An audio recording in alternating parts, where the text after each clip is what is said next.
I'm hardworking and determined.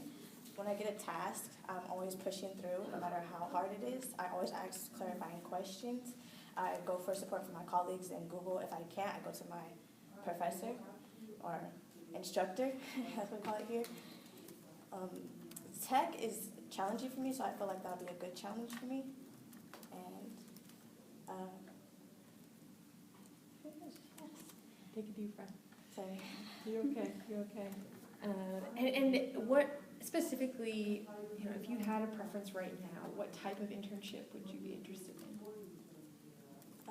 I want to do project coordination. Okay. I went to Zika for the visit, along with other few students, and I really liked the environment, and I got to talk to the senior director, and I really liked his vibes and everything, so Cool. it'll be cool. That's from what I heard, sounds like a great Yeah, internship. it was. So can you tell me a little bit about what brought you to Europe? How'd you find out about it? What were you doing before, and why did you decide to join? Okay, so my sister's best friend, Zara Ortiz, she was at Europe, and she told my sister about it, and my sister told me because she knew that I wanted to go get my college credits and make money at the same time. Mm-hmm. Before this, I was at my all-time low. My grandma passed away, and there's some other personal issues that I was going through that I didn't know how to handle. So I was kind of like in a space where I was depressed and just at home. I was physically sick a lot, so I had to stay home, and I was just drained, and I was going crazy in my mind just because I was like, I'm not doing anything with my life. I'm about to be 20 this month, and I feel like I'm wasting my life away. My mom can't take care of me forever. Mm-hmm. So Europe was my step to getting back on my feet because I never was used to just staying in one place for a long time. That was my first time losing a loved one that was close to me, and my grandma was like my second mom, so it really put me down. And did I answer? I think you asked another question. I just kind of got lost. I think you answered all the parts. So what were you doing before? How'd you find out about the program, and why did you decide to do this role? Right. So what was your biggest challenge or growth area during learning and development, and what did you do to overcome that challenge? My biggest challenge was starting to use a planner. In college, I didn't even use a planner. I was just like, this is my assignment, I'm just going to remember it. And I usually just wanted to rush out of class because it was kind of, didn't grab my attention. Class was kind of like, I was just there just because I had to be there. Mm. But here at Europe, it's like you have to use your planner. It's critical to have some type of organization where you keep track of your assignments because it can lead to infractions and losing money as well. So using my planner has been really critical for me, and it's been a way that I had never had a late assignment. If I have, it was just because, well, I'll take that back. There was I think I had one late assignment, but that was because I was absent, and I followed up, but it was a lot. Sorry, let me go back to my planner. Organization keeps me on track. Before I wasn't on track because I wasn't using a planner, and I asked for one in the beginning of Europe, but I wasn't utilizing it until they're like they really made it.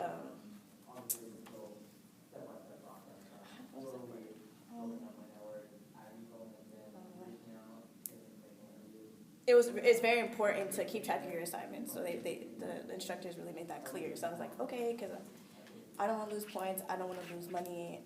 I want to be on my stuff. I want to show that I want to be here, and it actually helped me, and I'm going to use it for the rest of my life now, continuing forward. Mm-hmm.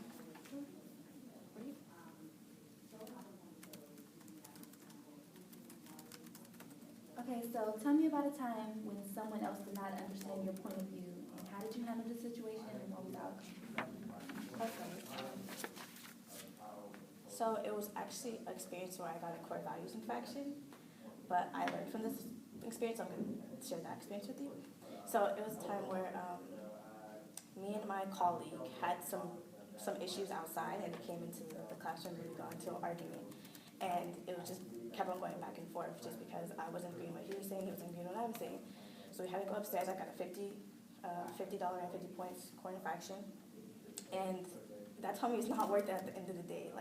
If somebody doesn't get your point, you can put it there, and if they don't get it, then you're like, okay, well, I understand where you're coming from too, but you're not understanding where I'm coming from, so I'm just gonna leave it alone. Like, but that's not what I did that time, so that's what I learned from. And yeah, so losing my 50 points, and yeah, it really taught me a lot.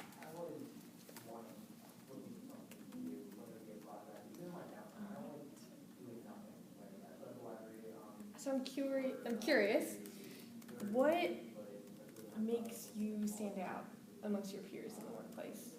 I have a positive energy. People always say, like, why are you always happy all the time? You're always like smiling and bubbly. It's just I get my energy from everybody else. So when everybody else is like up and doing their thing, I'm like upright with them. I take initiative in a team. And I also ask for, like, how are you doing with this? Are you okay? Like, can you help me with this? And I'll help you with this. Like, I'm very organized, and I'm very open-minded. I'm used to working with a diverse group of people ever since I was in kindergarten.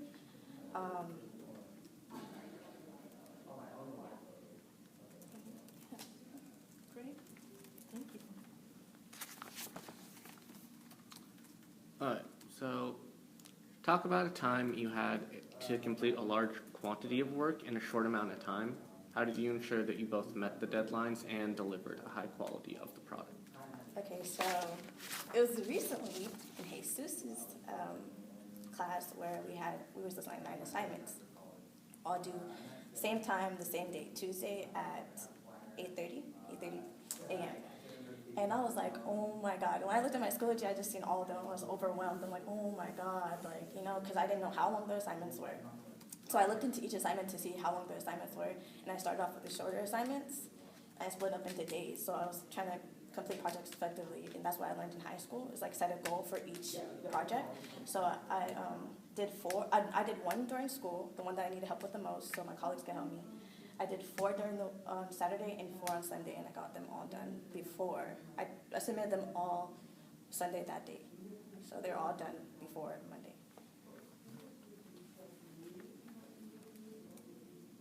Before Tuesday. Okay, we had Monday off, so I did it. Sorry, I broke it up on Saturday, took a break on Sunday, and then did it on Monday because we had the Monday off. So they're all done by Monday before Tuesday back to training. So.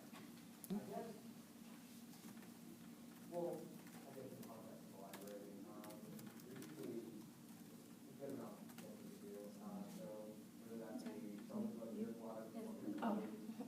So, what would you do during your first week of internship? I would ask questions.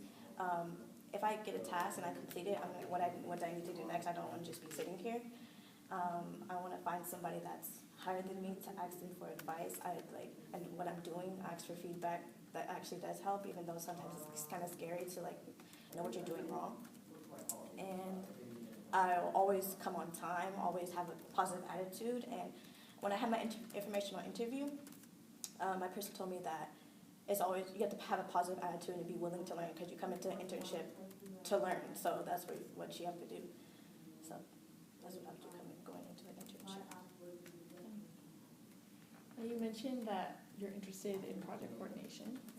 I'm curious, what skills do you bring to a project coordination role from maybe past work experiences or your time in Europe? So so in high school, I went to a college prep high school, and so we had to work with, we were always put in groups and teams, and we had to complete projects effectively, collaborate productively, communicate effectively. And so I was used to I'm really open to seeing both sides of people's ideas. So I'm always welcoming ideas. I'm always willing to take leadership, but also step back just in case I don't want people to feel like I'm trying to take over and stuff when they want to be I can have a co-leader, I'll do something like that. I don't want to just take over, take the whole light. Also, I'm really creative. I know the Yelp, we had a Yelp Starlight, we had a Yelp event that we had to coordinate for Melody's class, and I put together a Starlight Yelp event, and you'll see it on Fridays on my website. Cool. And that was one of my favorite projects during the whole time I've been here, just because I got to use my imagination and my creativity, and I put together like, you know, a raffle and like all that stuff, and I was happy from that, like, and I know that if I'm in project management coordination, then I'm gonna be like coming with a positive attitude, ready to like, I'm gonna be ready to learn, I'm gonna be ready and excited to see what's next, and you know. Great. Your whole sort of body language and tone changed when you started to describe that Yelp project. I was so excited about it. Okay, I'm gonna point that out. So, One more question and then we'll move on to the tech demo. yeah. Tell me about a manager that you found it hardest to work with, and what did you do to maintain a working relationship with that person? Okay, so in my work experience, I have like little work experience just because of my I've been in school all my life. So my manager, it wasn't really the problem. Can I talk about the colleagues, because or like people that were higher than me that have been there longer than me? Okay, I was working at HelloFresh in 3rd Street, and it's like a food you can order, like dinner online, like fish and like all the stuff that goes with it. And so we were like packaging and stuff, and the people that were really unprofessional, like they would talk about me and not even know me. And that was the time my grandma died, and I had to come to work like that following Monday.